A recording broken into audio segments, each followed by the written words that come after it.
Good morning students. आज हम आपको मनोविज्ञान के बारे में पढ़ाएंगे कि मनोविज्ञान की उत्पत्ति कैसे हुई, किसने दी। तो केवल आपको आज हम मनोविज्ञान की उत्पत्ति के बारे में बताने वाले हैं। और ये जो हम आपको मनोविज्ञान के बारे में बता रहे हैं, ये आपके सभी जितनी भी शिक्षक भर्ती है उनसे संबंधित बहुत ही अच्छी वीडियो होने वाली है। तो देखिए, मनोविज्ञान को इंग्लिश में क्या कहते हैं? साइकोलॉजी। मनोविज्ञान को इंग्लिश में कहते हैं साइकोलॉजी। और मनोविज्ञान की उत्पत्ति, सर्वप्रथम मनोविज्ञान की उत्पत्ति के बारे में किसने बताया आपको?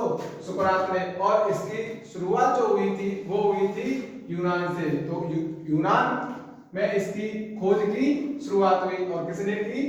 सुकरात ने। सुकरात के अनुसार सुकरात ने क्या बताया कि मनुष्य को अपने बारे में सोचना चाहिए।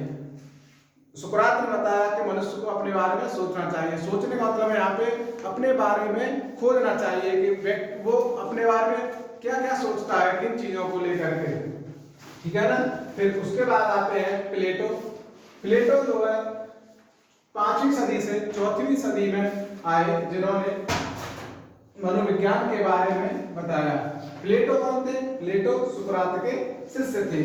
और प्लेटो ने बताया कि मनुष्य, ईश्वर तथा प्रकृति तीनों का अस्तित्व है। इसका मतलब क्या है कि ईश्वर, मनुष्य तथा प्रकृति तीनों आपस में बंधे हुए हैं। वो कैसे?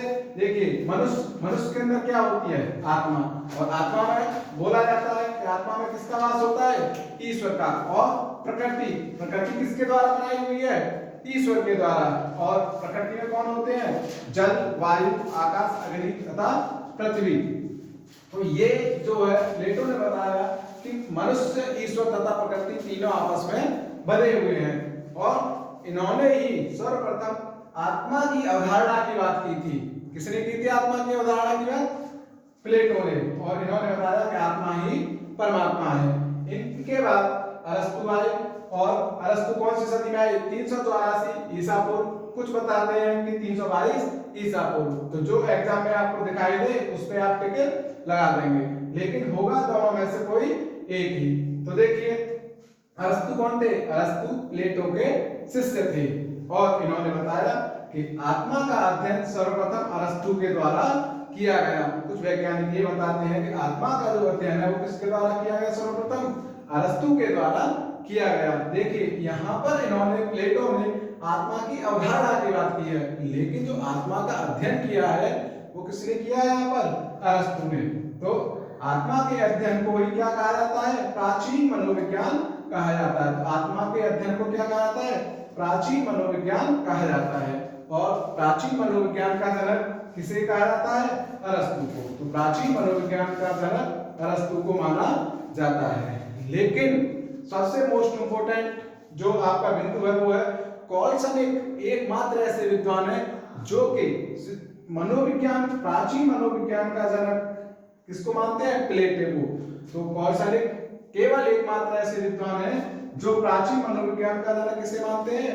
प्लेटो को मानते हैं। और अरस्तु ने जो आत्मा के अध्ययन के विषय में जो बात की वो किसके रूप में की? दर्शन शास्त्र के रूप में किया। मतलब अरस्तु ने आत्मा के अध्ययन का विषय दर्शन शास्त्र के रूप में किया। देखिए, कुछ यहाँ पे नोट पॉइंट है कि आत्मा की उत्पत्ति सर्वप्रथम किसने की थी? अरस्तु के कार्यों से हुई थी। तो मनोविज्ञान की उत्पत्ति सर्वप्रथम अरस्तु के कार्यों से हुई थी।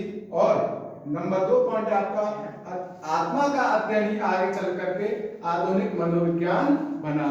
तो आज ये था हमारा मनोविज्ञान के बारे में आपको थोड़ा सा पॉइंट बताना। कल हम आपको मनोविज्ञान के विकास के विषय में आपको बताएंगे कि इसका विकास किस तरह से हुआ, किसने इसको क्या बोला। तो आपको ये वीडियो पसंद आई हो तो कृपया चैनल को सब्सक्राइब करें और वीडियो को लाइक करें।